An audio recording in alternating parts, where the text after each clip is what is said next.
I have talking points, but they're vanished. So I'm just going to make things up, at least until Miracle returns with them. How's everybody doing? One day down.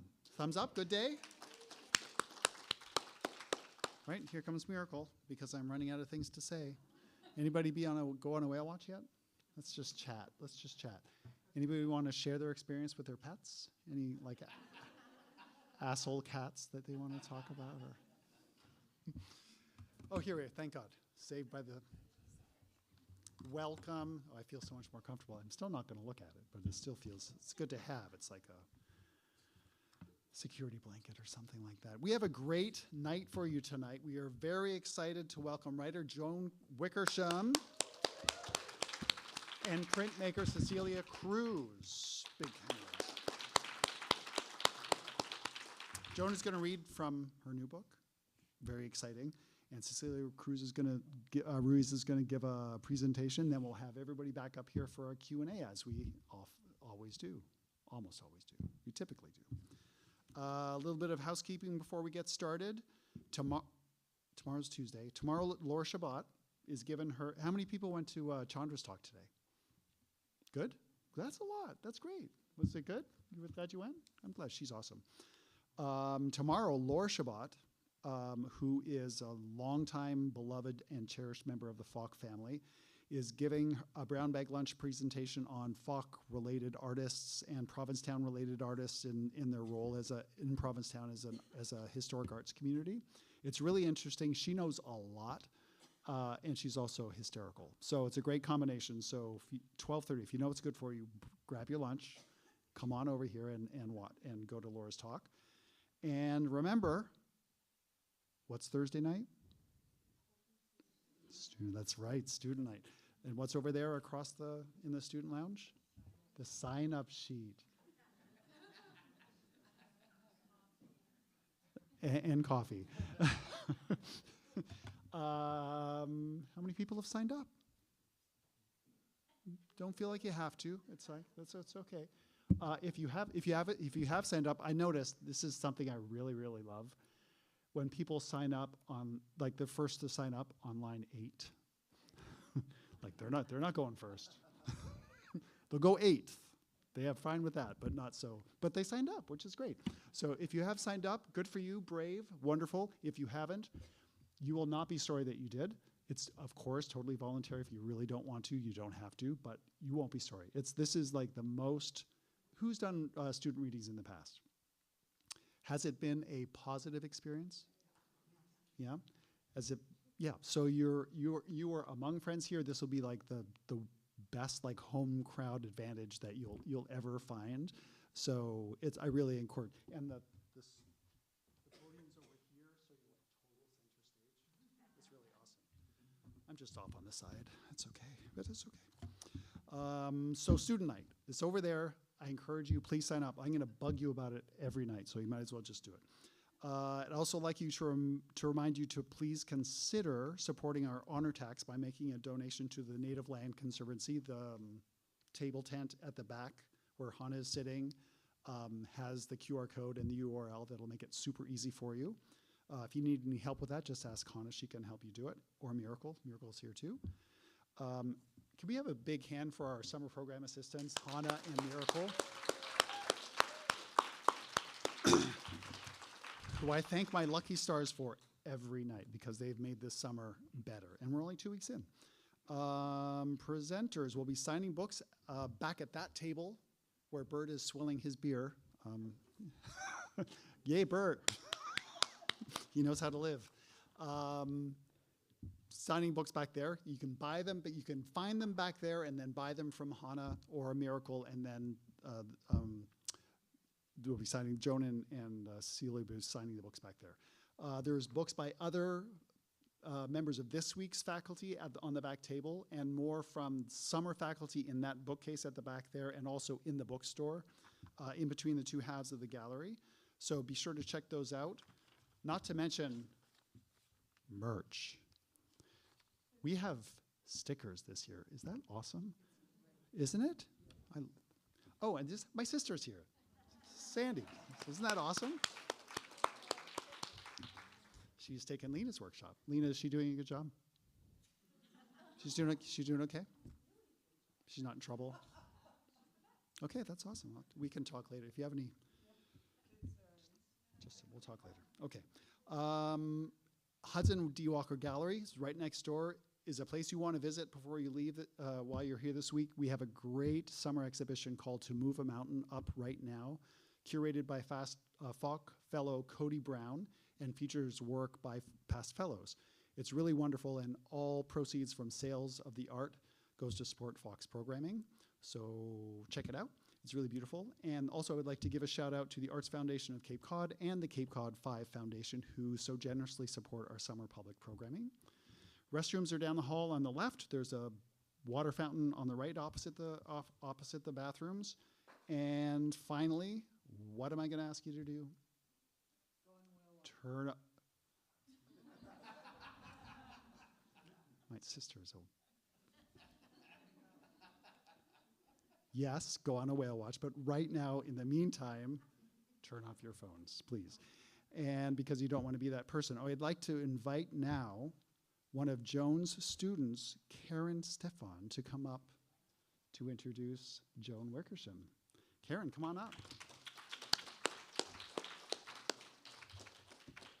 This is an incredible honor for me to do this. This is my 6th or 7th workshop with Joan this year. So, and we were asked to say a little bit about her biography, but also why we like studying with her. And I wrote something up, so I'm sorry I'm going to be reading it, but it's a little story. Okay, so I'll start with the humdrum details. Joan has written many books and essays and an incredible amount of op-eds for the Boston Globe, one just as brilliant as the other. She was a National Book Award finalist for her book, The Suicide Index, and wrote another extraordinary book of short stories, News from Spain. Her essays and fictions, and now poetry from her latest book, No Ship Sets Out to Be a Shipwreck, have appeared in numerous publications, among them The Best American Short Stories, another The Best American Non-Required Reading. She's taught fiction and memoir at Harvard, Emerson, UMass, Bennington, and has been teaching at Falk since 2011 for over 14 years. Can you imagine, as her mother would say? The first time I studied with Joan was here at Falk, 6 or 7 years ago. That year, we were bringing the material we were working on at home to read to the group. I had a hard time seeing because I needed cataract surgery, so when I read from my memoirs of my time in Paris in the late 60s, it was not as smooth as I would have liked. These memoirs, in the form of vignettes, were about an affair I was having with a young, self-destructive literary figure about whom a famous publisher once said, "There's no better read person in all of Paris," followed by, "Too bad he drinks." Struggling through my papers, I managed to read just enough to scare half the women in the room. If I ever met up with that guy, I'd run in the opposite direction as fast as I could, one participant commented. Not expecting that kind of feedback, I was anxious to speak with Joan in our one-on-one consultations. The first thing she said when I sat down was, "What I love about your writing is that it's so subversive." Then nonchalantly continuing on with her other comments. "Subversive," I said to myself. "Subversive? How did she figure that out? Everyone else was seeing me as an innocent, defenseless ingenue. But not Joan. She saw just the opposite. At that very moment, at that very nano of a second, I realized I had not only found my teacher, but that I also knew there was no need to look any further. To study with Joan is one of the most amazing experiences one could ever have. Not only is she an extraordinary human being, kind, gracious, lovely, humorous, perspicacious, and penetratingly imaginative. She is also, not only she's all those things, she is also an extraordinary teacher. If you didn't think you could write, if you didn't think you were a potential Aeneas Nin or a Marcel Proust, she, watch out, will, in a very quiet, non-assuming, kind and generative way, pull it out of you. There's nothing bombastic here. Her way is subtle, quiet, non-judgmental, and maybe, just maybe, even a bit subversive.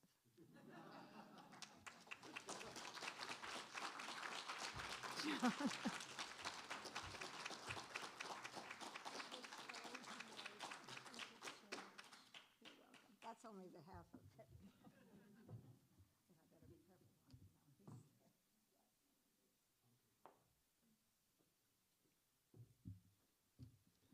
Oh, Karen, thank you so much for that.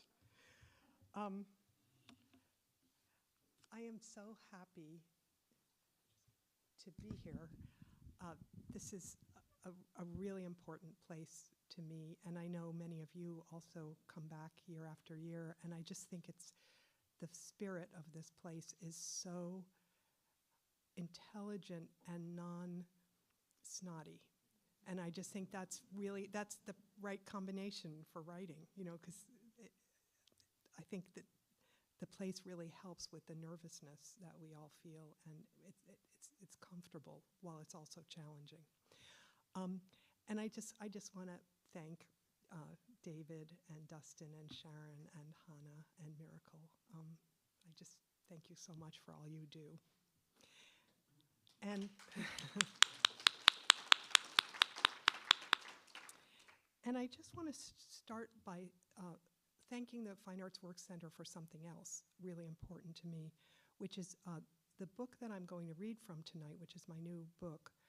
It's called No Ship Sets Out to Be a Shipwreck, was born here. And I'll tell you a little bit about that as I tell you just the introduction to the reading, but also the cover photograph, which is the stern of this ship, was taken by Adam Davies, who was a fellow at, he had the winter fellowship here, but then he was teaching here in the summer. I saw his work, I loved his work, and we did some work together and had a couple of shows together. And so, and I feel like if the Fine Arts Work Center hadn't been here, this book wouldn't be here. So thank you. Okay, so No Ship Sets Out to Be a Shipwreck is based around or kind of ignited by a ship, a 17th century Swedish warship called the Vasa. And it was built to be the most formidable, beautiful, scary war weapon of its time. And it was launched to great fanfare in Stockholm on August 10th, 1628. Everybody in town came out to see this marvelous event. It sailed out into the harbor, a little puff of wind blew, and the ship just fell over and sank in front of everybody. And it was so, from being this magnificent triumph, it turned into this incredible fiasco. And most of the people that were on the ship got off, you know, were able to swim, or they were rescued by little boats, but there were people who were trapped in the ship and died in this wreck. And the ship lay underneath Stockholm Harbor for 300 plus years. And then in the mid-1950s, there was an independent scholar named Anders Franzén who was had been searching for the ship for some time, and he located it. Nobody knew where the wreck was. He found it with a little homemade grappling tool that he would sort of drag off the boat. And he had a theory that if the ship could be raised, it would be quite intact, because most shipwrecks are destroyed by shipworms, which live in the oceans because that's a salty climate. They need a salty environment. But Stockholm Harbor is freshwater, and so he felt that if they could get the ship up, it would probably be pretty intact. And so he came up with this crazy scheme to raise the ship and build a museum around it. And he got people to help him, and it happened. And so there is this museum in Stockholm called the Vasa Museum. And my husband, Jay, had read about this museum in National Geographic when he was a little kid. He never forgot the story. And so when we went to Stockholm on a vacation in 2013, he wanted to see the Vasa Museum. And I didn't want to see the Vasa Museum. But I came along to be a nice person. And I was unexpectedly, absolutely smitten with this ship. And the experience of walking into that museum, you go through 3 sets of double doors, and then suddenly you're in this dark space the size of a hockey rink that is completely filled with this black, gleaming wooden ship with all of these elaborate carvings, and just it looms above you. You're kind of standing at a level that would have been the level of if you'd been standing on the pier before it had been launched. But it's also like standing on the ocean floor looking at the shipwreck, because it's very dark and gloomy. And the whole story of it really intrigued me, and I just was insane about it. So we came back. This was in the spring of 2013. I came here to teach in June of 2013. I got up really early one morning. I hadn't been planning to write anything about the ship except maybe an op-ed. But I was up there and I just started to write in this really different way about the ship, and really writing to the ship, really addressing the ship and addressing the people. And so I went back to Stockholm, I think 9 times over the next 7 years. And anyway, the result is this book. So I'm trying to think if I need to say anything else now. I don't think so. So I'm just going to read you some of the pieces from this book. The first one is called The Work of the Carvers. And it's, as I said, the stern of the ship is just covered with these absolutely exquisite carvings. And Adam and I got to go up in a hydraulic lift to look at this stuff really closely. This is called The Work of the Carvers. The warriors, the knights, the Old Testament figures, all were meant to be seen at a distance. Yet here is every rivet in their armor. Here are their belt buckles and belt loops and buttons. Here are their careful knuckled fingers. The carvers couldn't have known that human eyes would ever see their work up close. This precision, this integrity, was all for God. The truth was thought to matter, and it weathered everything. The wreck and the centuries on the seabed without the slightest hope of resurrection. See these grotesque heads, these mermaids, the King of Sweden as a child. See, too, the way the wood has worn, these shadowy peasants, the dim gods and angels, the many figures clutching things so old and broken that we can no longer know what they were or what made the prophets hold on to them so tightly. The next one I'm going to read is called The Owner of the Skull. And as I told you, when they found the wreck, there were still the bones trapped of the people that had been trapped in the wreck. They raised the bones, and some of the skeletons are on display in the museum. And they also have made kind of plasticine models based on the contours of the bones so that you can see actually what that person might have looked like. So this is called The Owner of the Skull. I mean you, not the museum or the Swedish government, but you, the man who lived in it, in whom it lived. Whatever stories you had heard of shipwrecks, you didn't hear this one. You knew in the violent suck and torrent that this was final. Maybe you thought of heaven, Christ, whatever you'd been taught. You never thought of a diver. You never thought they'd build another man using your scaffolding. They've given him a face and hair, some freckles, moles. You wouldn't know yourself.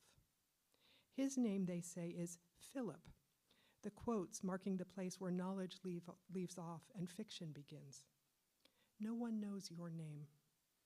More people see him in a day than saw you in your lifetime. He lives in your bones, lays claim to your possessions, your clothes, your knife sheath, and your coins, 4 of them. He's taken everything you had. He, they say, still had 2 milk teeth hidden behind permanent teeth in his lower jaw. those tiny pointed secrets that only your tongue knew and never could have told because they were so much a part of you that you never knew you had them. He had 2 milk teeth, the label says, meaning Philip, meaning you. The book on my desk is open to the pictures of your skull and Philip, the wrong blue eyes staring from your sockets. Maybe being found, restored, is just a different way of being lost. Come back, I want to say, to my father and my mother. Be who you were and not who I try to make of you.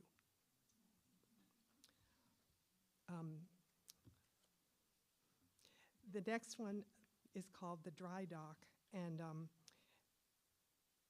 when they finally got the Vasa to the surface, which took 5 years for them to figure out how to do it and to actually do it in stages, they floated the boat into a dry dock, and what that is it's a kind of stone canyon where they fill it with water. There's a gate that bars it from the harbor. They lower the gate, the water floods in, and then they can float the ship in, then they drain it, they work on the ship, and then when the ship's ready to go, they fill it up again, and the ship can not sail out, just sort of bumble out.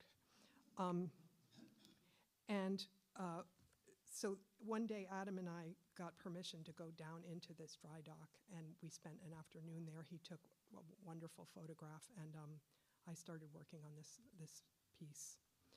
The dry dock. There's nothing here. What's happened has happened.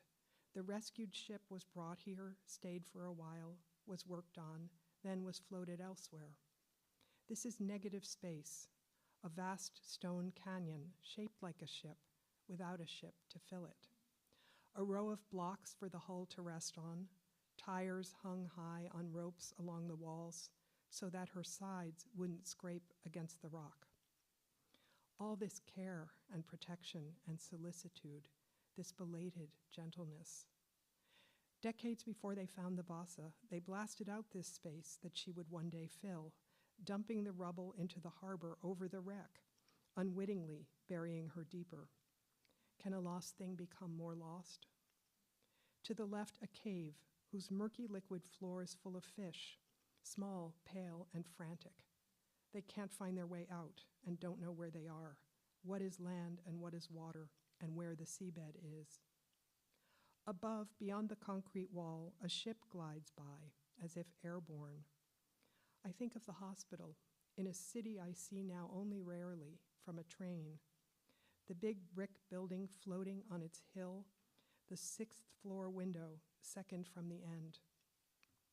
10 years on, and I think my mother still is lying there, behind that window, which is always getting closer or about to disappear. I am arriving, she is leaving. The track is curving, the building folds its arms and turns away. Other ships were here before and after. She has no particular claim on this space, now drained of everything. The depth of it, the chill, the amount of concrete that it takes to keep the harbor out, to divide this emptiness from the force of all that water pressing to get in.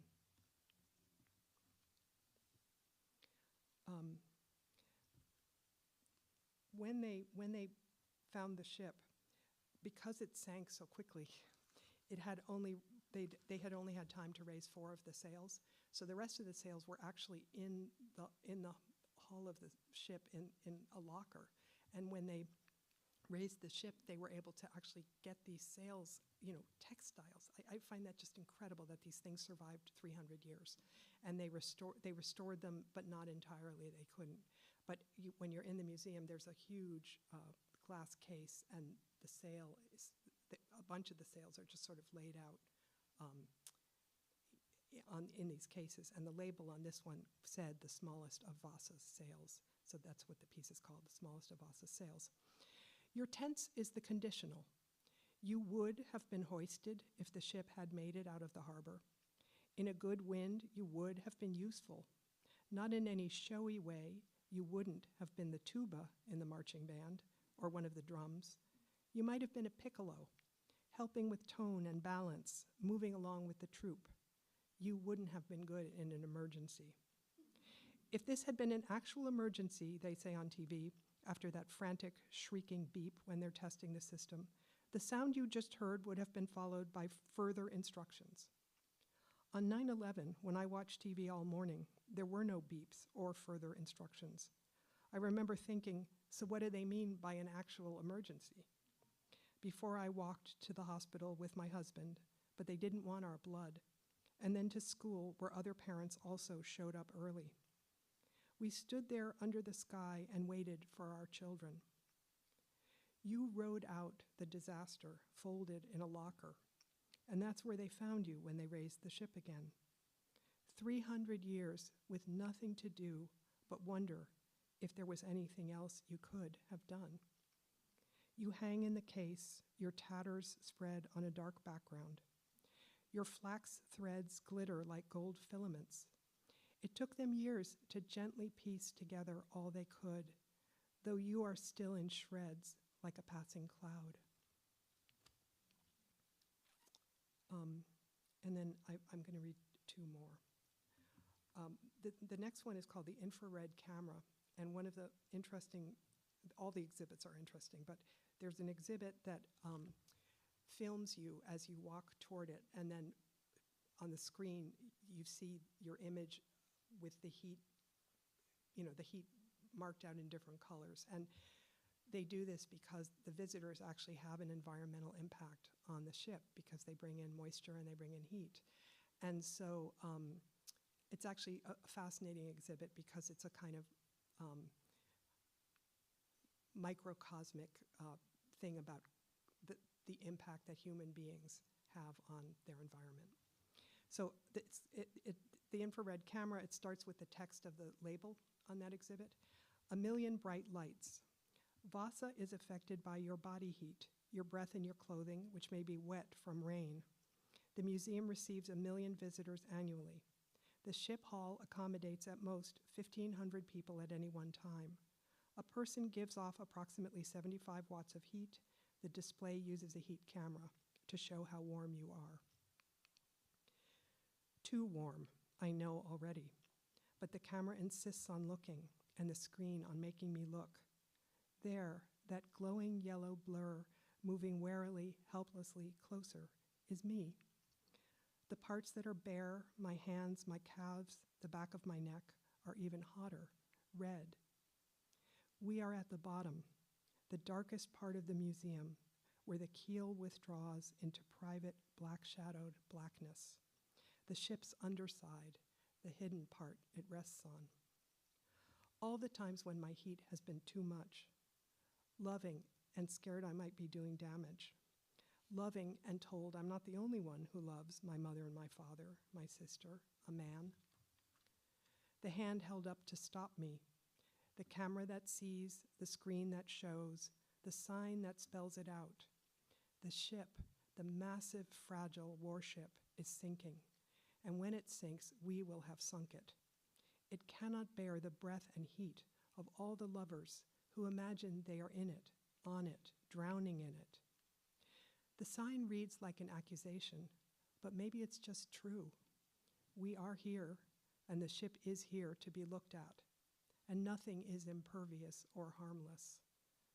Look at us all in our clothes that may be wet with rain. And then the last one I'm going to read is the last one in the book. And it's called Shipworm, Teredo Navalis. Your life is tunnels. You burrow in, eat your way home, eliminate, fornicate, all in the same wet den. You're a fraternity boy who never leaves the house, eating, drinking, shitting, releasing sperm.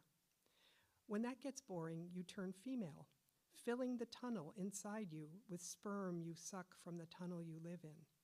Pure orgy. In the end, the place is trashed, holes in the walls, the floors, the ceiling. Are you happy now? Don't you just want more?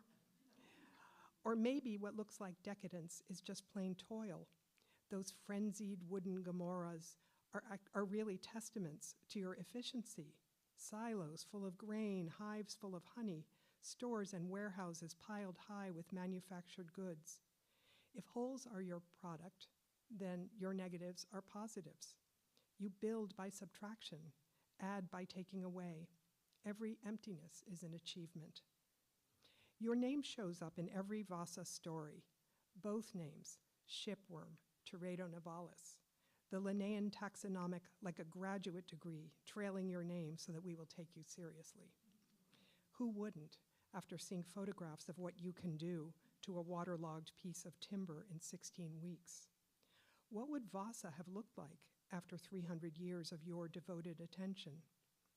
You're the cockroach that didn't eat Cincinnati, the typhoon that swerved before it hit the island. What kept you away was salt. You need it, love it, crave it. Without it, there's nothing to talk about, nothing to eat, nothing to drink, nowhere to live. The Baltic's too bland. Plenty of other shipwrecks in other oceans, seasoned just the way you like them. As a child, I learned of death and worms together. Some kid on a bicycle who rode to my house and sang the song about the hearse and the worms that would play pinochle on my snout. I'd never heard of pinochle, but I got the idea. We were meat. We were helpless. My life, the eternal day-by-dayness of it, was little and would end. Everything, the sparkles in the driveway, the taste of the washcloth, the quiver of the soft-boiled egg, the strange odor of my parents' pillows, my left thumb with its bulge from sucking, would go. Everything I thought I owned was rented. My parents' "we'll take care of yous" were true as far as they went, but they didn't go all the way. There was another world my parents hadn't mentioned. Maybe they didn't know. I was afraid to tell them or to ask. The kid on the bicycle knew, the song knew, there were worms and we were helpless, always, all of us, no exceptions. You, Shipworm, Teredo Nivalis, less than 1/10 of an inch from end to end, blind and mindless, relentlessly debauched or relentlessly industrious, you eat what you want, and you didn't eat this ship. You didn't want meat without salt. Creation myths need snakes, some devils, a tempter. A resurrection story turns on a worm, a master of corruption who miraculously fails to corrupt. How fitting that you connoisseur of, you maker of, you lover of wholes, you great creator of nothing, should fill this story with your absence.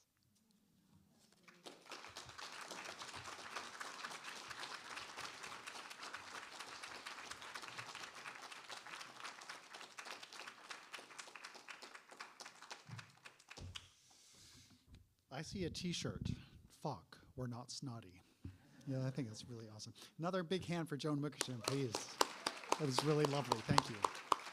And thank you, Karen, for that lovely introduction also. Really nice. Now I'd like to welcome up one of our amazing summer program assistants, Hannah Rivers, who's gonna come up and introduce Cecilia. Come on up.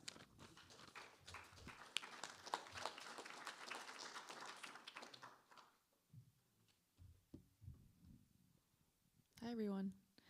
I'm really excited to introduce Cecilia Ruiz. Cecilia Ruiz is an author, illustrator, and graphic designer. Her clients include the New York Times, Google, Hermes, and Target. Cecilia has published 2 illustrated books with Penguin Random House, The Book of Memory Gaps and The Book of Extraordinary Deaths. A Gift from Abuela, her first picture book published by Candlewick Press, is a Junior Library Guild Gold Standard selection. Her latest picture book, published by Enchanted Lion Books, is Mr. Fiorello's Head. Cecilia's work is anchored in traditional printmaking techniques. Her geometric, stamp-like style lends itself to simple, happy expressions, but her most compelling works are the ones in which melancholy hides within the bold colors and shapes. Cecilia was born and raised in Mexico City and now lives in Brooklyn, where she teaches at the School of Visual Arts, Queens College, and Parsons. Please join me in welcoming Cecilia.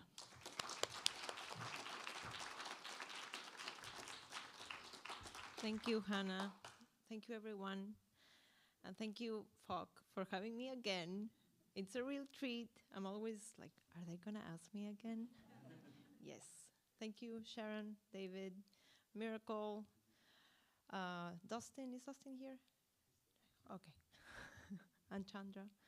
I'm going to set up a timer because It's happened in the past where I talked for too long.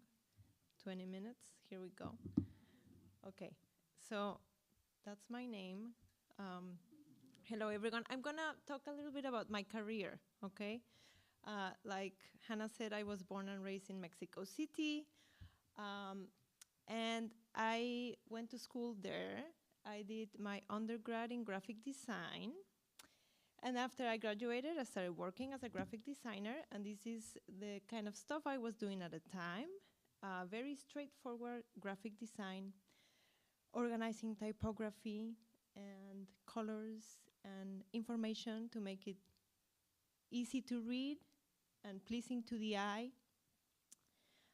This is a tequila label I got to design, which was one of my dream jobs. But this is a good example of a design I did, but you can still see the things that I liked as a designer. I loved decorative elements, love borders and patterns. I also love all things that look old, worn out. I love texture. So I got to use all those things in this project. And the brief was, can you make this label look old? And I was like, yes, I can do that. I also, in the job I had, we designed a magazine. And it was all about the environment. And I got to design the covers. And this was my favorite thing to do because I had to think about the images. And I got to do illustrations for the covers, which was rare. So these were 2 covers I did. But this is when I started realizing that I really liked illustration more than I liked design. And I also realized that I had always loved drawing. And sometimes graphic designers, we have this curse. We go into graphic design because we love drawing, and then we become designers, and then we never draw again. So that was my case. I stopped drawing with my hands, and I was just drawing with the computer, which is a very different thing to do. So this was a thing I did for a friend who had a cafe. And it was all done with the computer, and the all look, it was also done with the computer. So I decided to enroll in a illustration continuing education program in Mexico. And this was great because I got to draw again with my hands. And it was like a 9-month program, and every week we got to try a different technique. So I did things with graphite, I did things with watercolor, and I just realized that was my passion. And then I also started thinking about telling stories with visuals.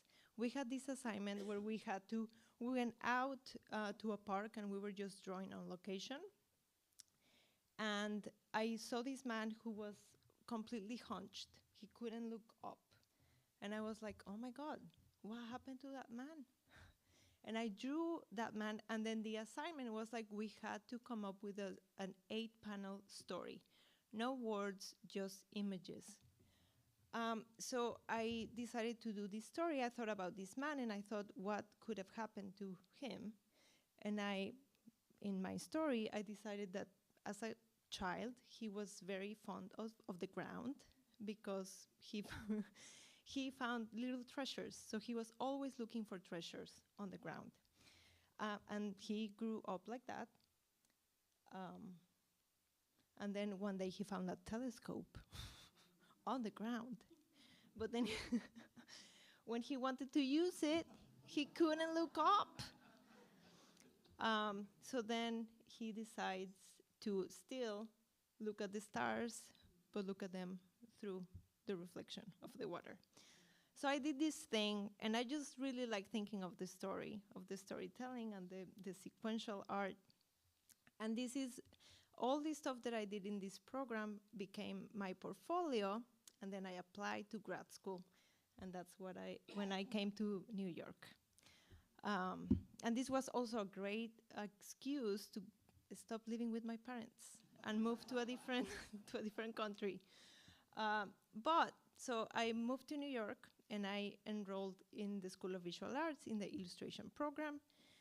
And the first assignment we had, we were given this short story called Ostrakhan by Alex Rose. And our teacher said, you're gonna read this story and then you're gonna come up with a project. Anything you want to do, but you have to make a series of images that are related somehow. So the story was about a woman with Alzheimer's. And this was like gold for me because I've always been fascinated with memory. And I just started doing a lot of research about memory and different memory conditions, memory disorders. And I found a treasure chest. And I also found this particular condition called hyperthymesia that is having a really, really, really good memory. So good that it's a curse.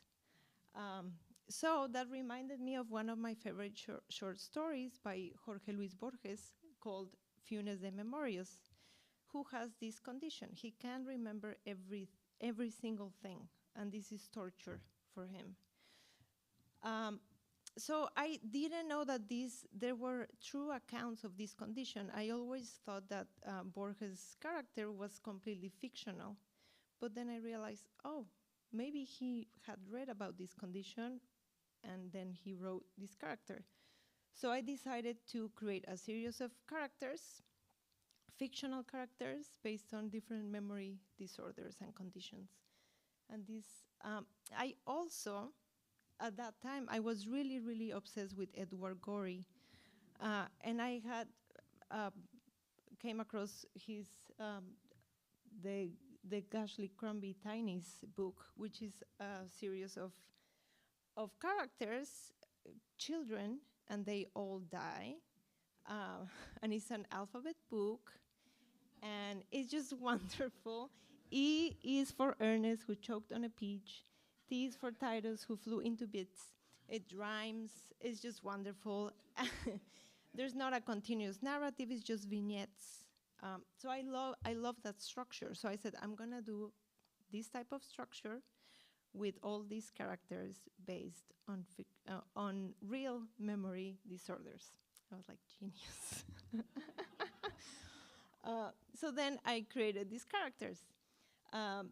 Vincent, I named Vincent the first time. So this little boy suffers from visual agnosia, which is an impairment in recognizing visually presented objects.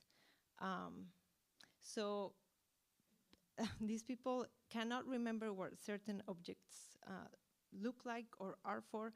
So this guy has a bouquet of forks and knives and spoons, a little bouquet of something. So I thought, this boy is in love and he's just collecting all these bouquets. So I created these miniature stories. This woman is Veronica, and Veronica is very good with, not very good with faces, but very good with smells. She cannot remember faces, so she creates perfumes, and then she gives them to the people she loves so she can remember them, and that she can know that when they are around. This is her making the perfumes. Anyway, so this became my first project in grad school, and I made this old-looking book. And then after I graduated, I got to publish it. I was hired by Penguin to illustrate another book, but then I met with this editor and I showed her all the stuff I'd done in grad school, and she liked this one. She was like, let's do it. But it was, all the visual artists here will know, and probably the writers too. I mean, when you look back at old work, you're like, I wish I could do it again. But I got to do it again. Because I didn't like these watercolors anymore. I was not working like that anymore. So I asked my editor if I could redraw all the drawings and I could do everything again. And she was like, sure. So I got to do this, and I thought they improved. I don't know what you think, but I thought they were stronger. So I'll read this short story. Valentin does not remember how certain objects look. Thus, he often mistakes one thing for another. Lately, he has been carrying around all kinds of bouquets. It appears the little boy is in love. This is Nadia. Even though Nadia has never seen the ocean, she believes she remembers swimming in it. She vividly recalls its smell and the way the salt water made her eyes sting. She remembers an unfamiliar vastness she longs to feel again. Lucia. The farthest Lucia was able to get out of her house was determined by the number of scarves she owned. She started mistrusting her memory 2 years before, when one afternoon she was unable to find her way home. And then, one of the stories in this book was a story about my great-grandmother. My great-grandmother, I loved her. We called her Coca. And she lived by herself, and one afternoon we were helping her clean her house, and we found a bag of money. I don't remember if in a closet, but it was in a bag, inside a bag, inside a bag. And it was just stacks of bills that she had been saving. But in Mexico, in the 90s, there was a financial crisis. From the 80s to the 90s. So there was huge inflation, and at some point the government decided too much inflation, let's just change the currency. So they dropped zeros from the currency, and then they reprinted money, and we all had to go to the bank, change our money. And we did that. We had like maybe a period of 2 years where both currencies were accepted. But after that period, the government said, okay, no more old money. We're just going to use the new money, okay? And we're like, okay. So then that was that. But then when we discovered this bag of money, it was the old money. And it was no longer in circulation, so it was worthless. So she forgot. She forgot that she had been saving. So that story always stuck with me. And I decided to include that in this book about memory. So when this book came out, my agent at the time, she was like, oh my God, that would make a great children's book. I was like, yeah, I guess so. So then I did that story. And it's basically that story. It's a grandmother and her granddaughter. And they have a great relationship. And she decides to start saving money for her. Then the financial crisis hits, she forgets. And then in the end, they use that money to create something really beautiful.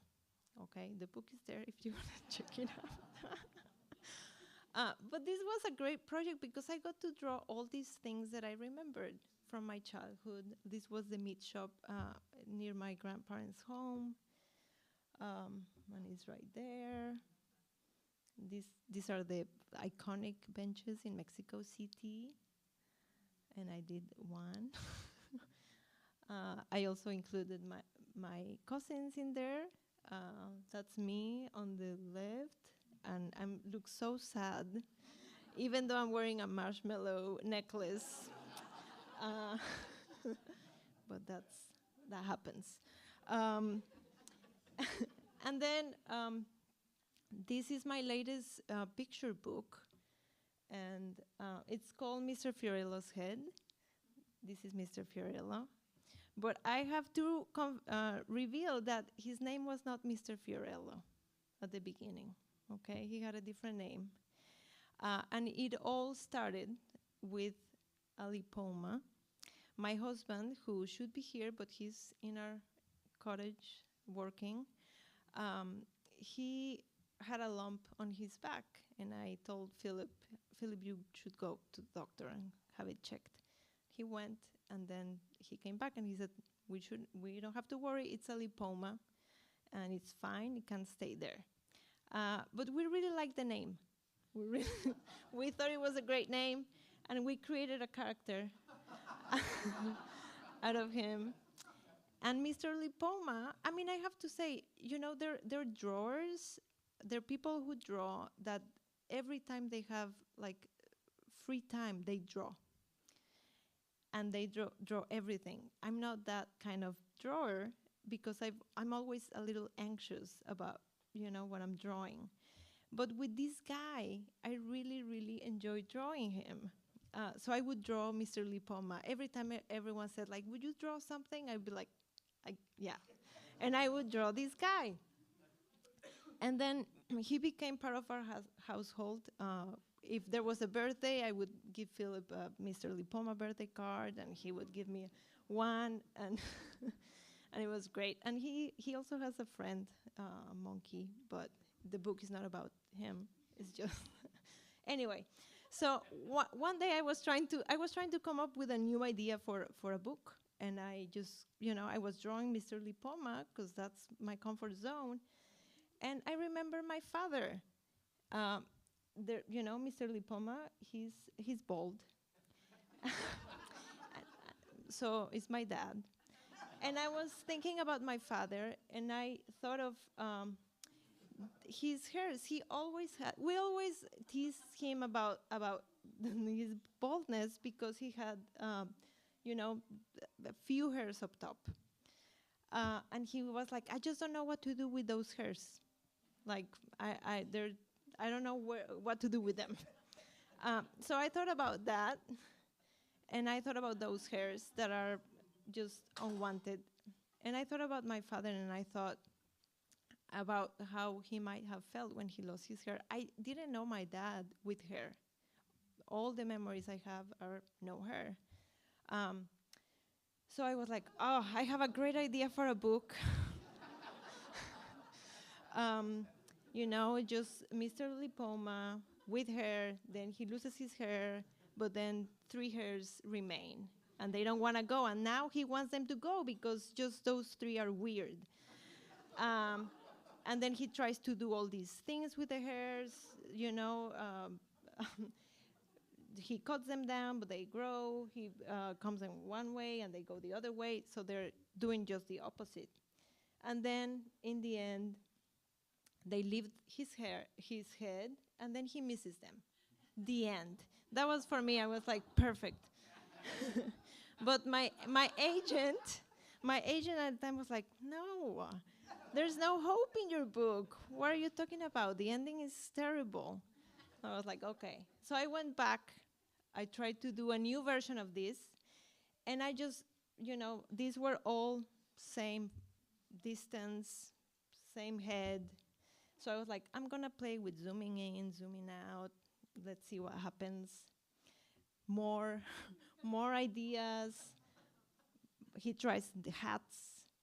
I thought maybe the book could have flaps, and then you open the flaps. So I was like, this is going to be a great interactive book. But my agent, the end was the same. The ending was the same, and my agent was like, you didn't change anything.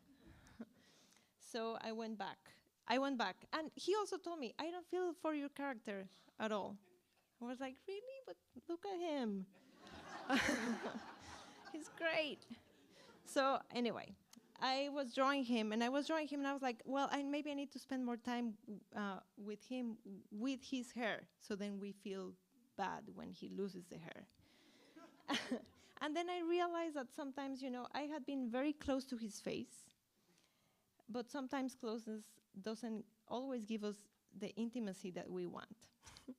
So I zoom out, and I was like, oh, yes, he needs, you know, we need to see where he lives, because that will say so much more about him. So I drew him doing his beautiful ritual with his hair in the bathroom, listening to music, and my agent was like, yeah, that's better. That's better, but that radio shouldn't be there. That's too dangerous. I was like, okay. So then, so then I moved it, and there it is. And I put that little rubber duck in there because I think that adds a lot.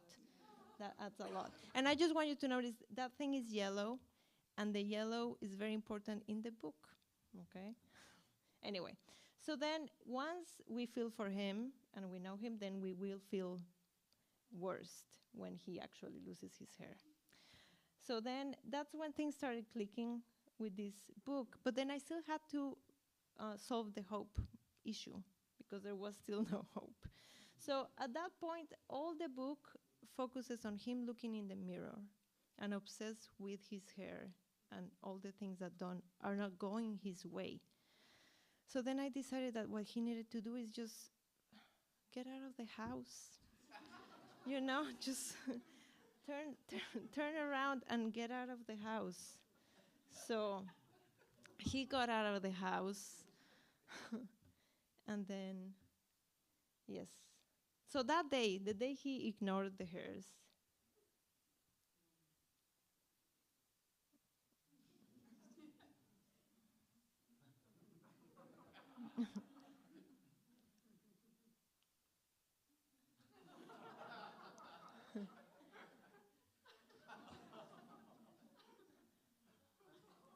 he is, that's the last one going. And then when he noticed them gone, 3 lonely tears ran down Mr. Fiorello's cheeks. His name changed. He couldn't tell if they were tears of happiness or grief. And then the sun comes out. He looks out the window. He looks at little patch of empty ground, and he decides to plant 3 seeds. And then these 3 massive flowers grow. And look at him, how happy he is. He's back. And that's it. That's the end. Yeah. Thank you.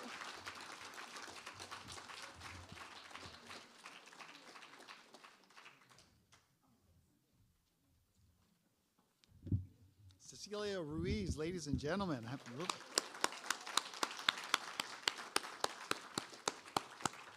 now we're going to do our little Q&A, and as we do so, I just ask that you, if you have a question, just hold it until Hannah or Mira will get to you with the microphone, because it's a live stream, and we want people looking at, watching at home to be able to hear your wonderful questions.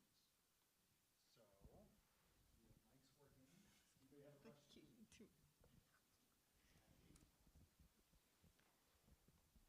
So I just want to say another great night at FOC, huh?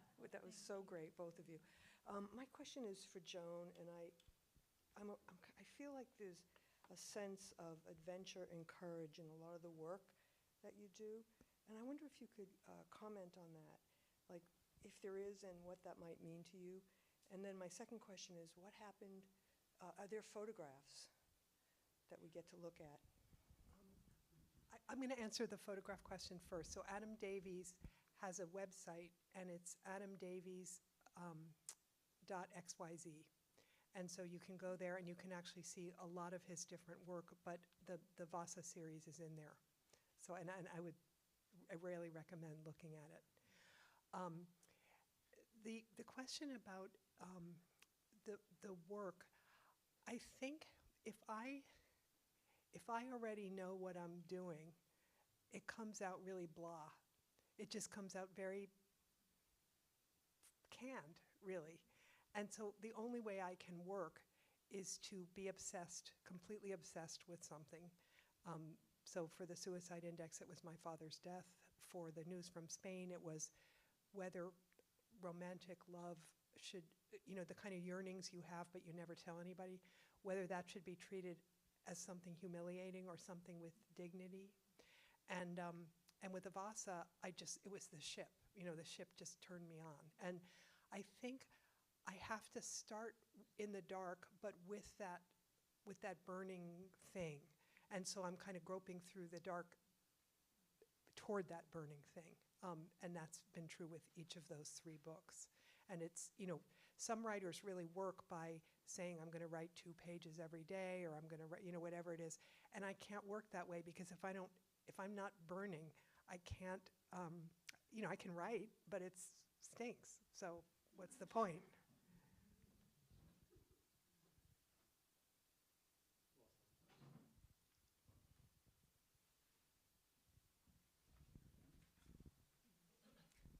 Hi, question for Celia. I'm curious about your process with your books, that you stepped away from design, but your illustrations for your books have such intentional design.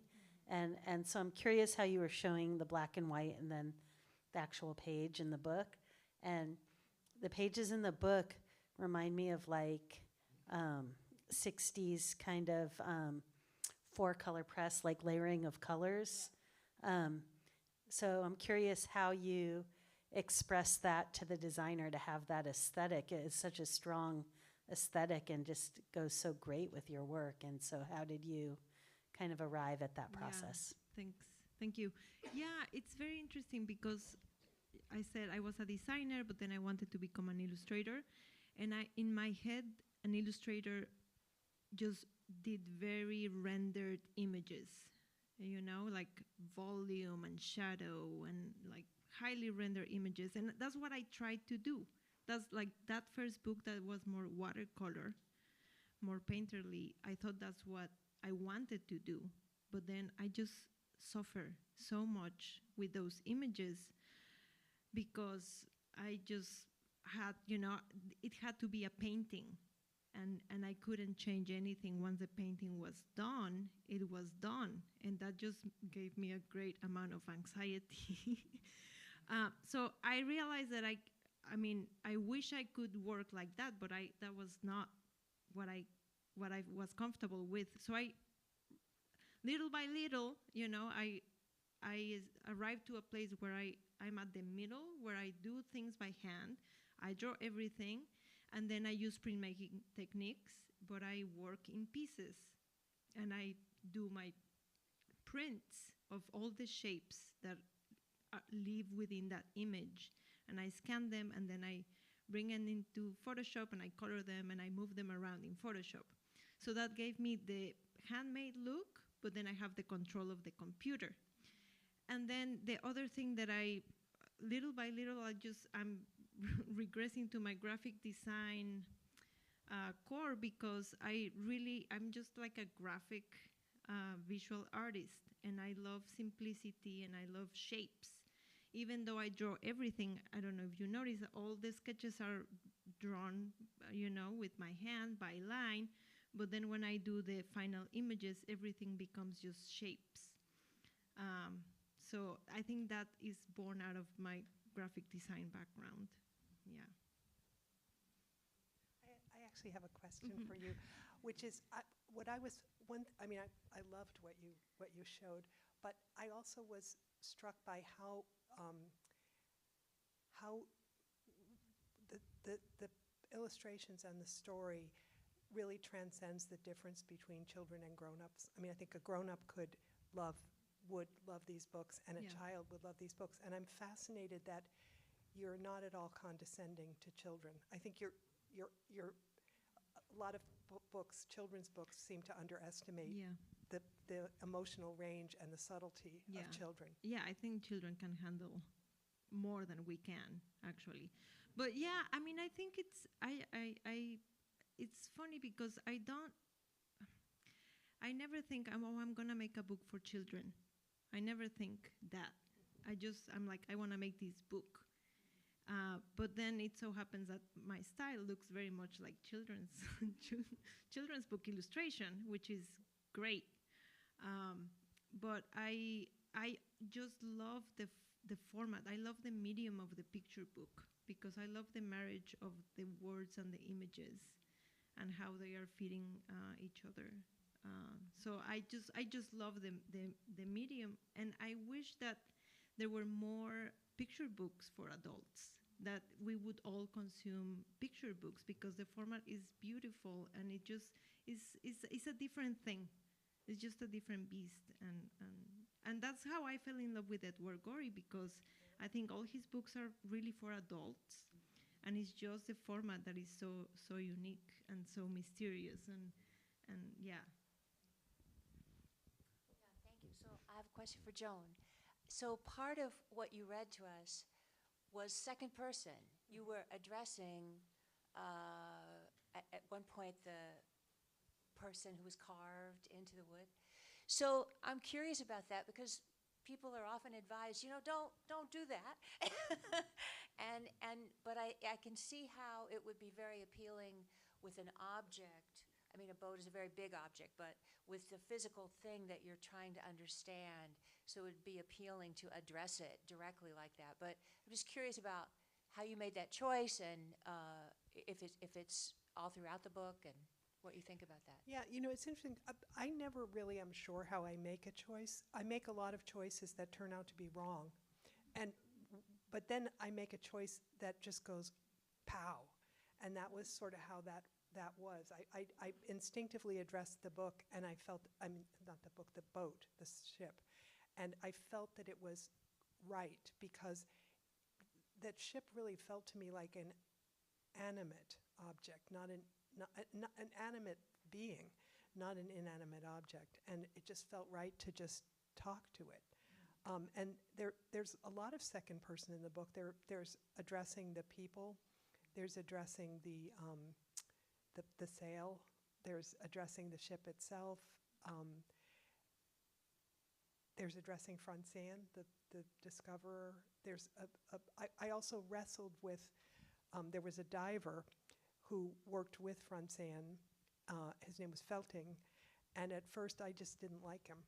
And then as I read more about him and saw this little drawing he had made of the ship, when he was on the bottom, he couldn't see the ship, but he could feel it.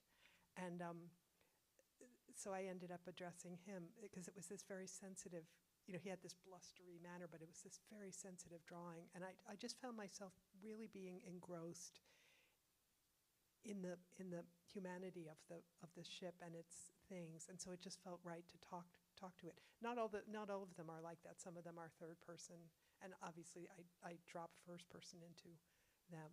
But just in general, the question of what do you do with the don't do that things, my feeling is you should just try. And I think when you're, the don't do that is sort of a useful beginning lesson, because you need a sort of sense of what the rules are. But I think once you know what the rules are, then you can experiment with breaking them in a much more purposeful way, and you can see if it works or if it just seems like you're being fancy. And then if it's just being fancy, then it doesn't work.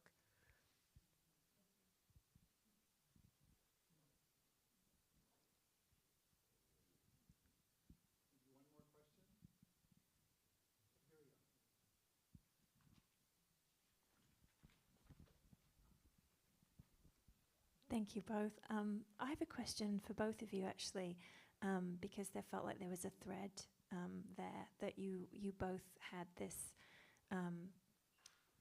character or project or something really spoke to you, and you followed it obsessively or with love. Or how do you know when you find that thing that will carry you through a long piece of work or a piece of art? And is it instinct, or is it something that you develop over time? Because sometimes an inner critic can kind of talk you out of those obsessions or those passions.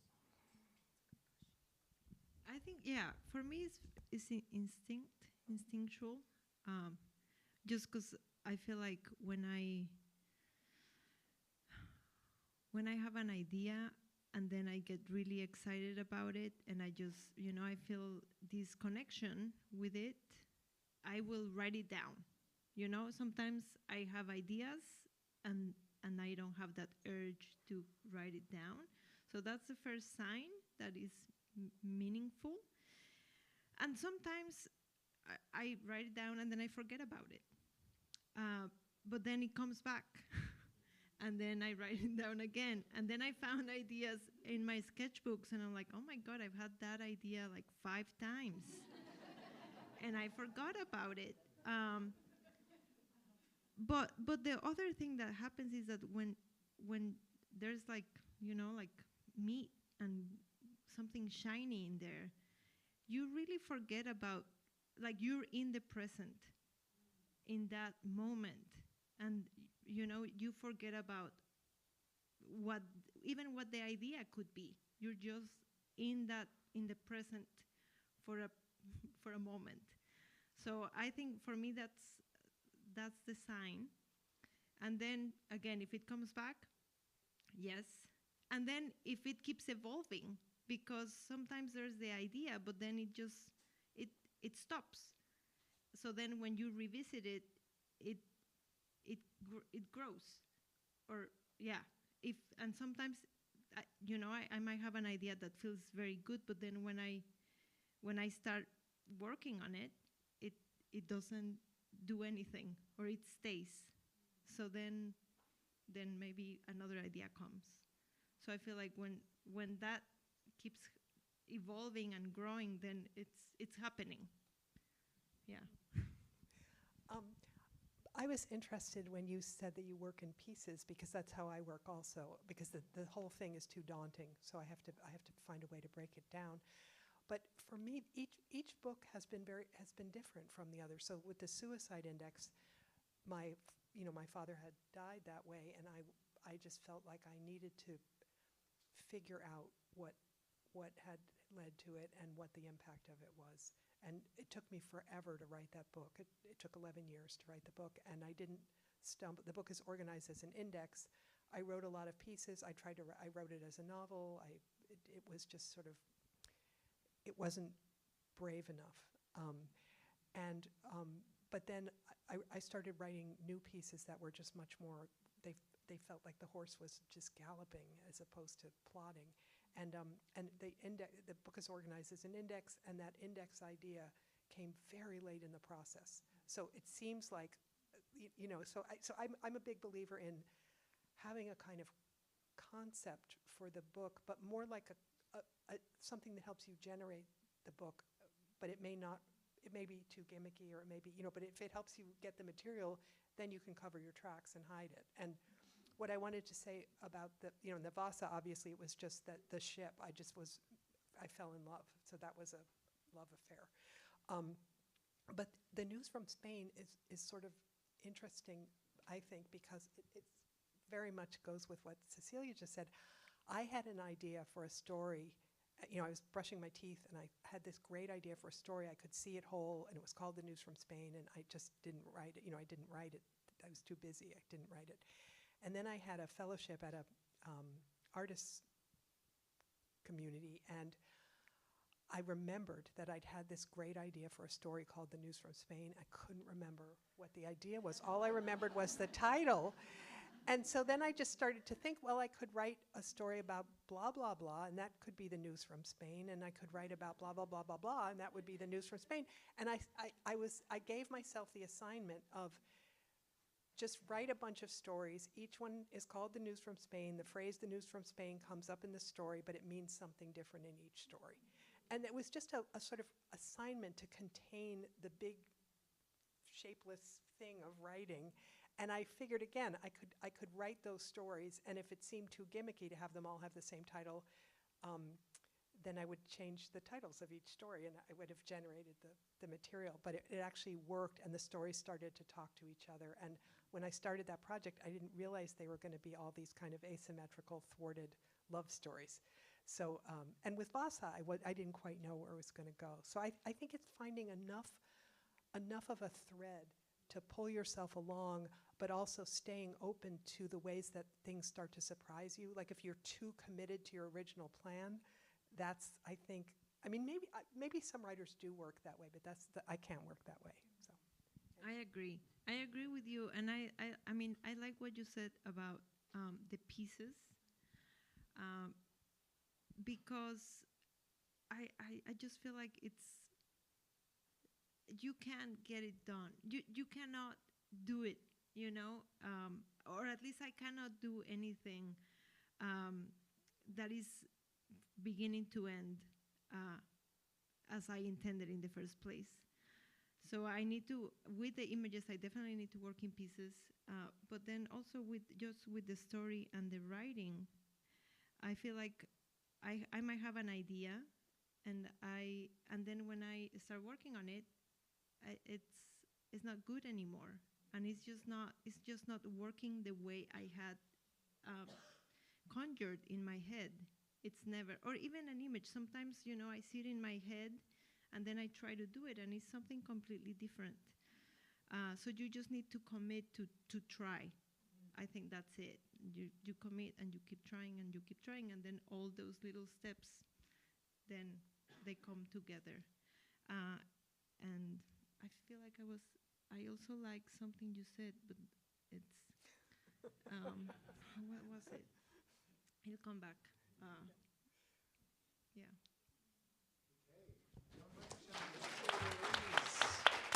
Big hand. Thank you both. Don't forget to come back tomorrow night. We have another great lineup with poet Franny Choi and artist Lena Wolf. It's tomorrow night.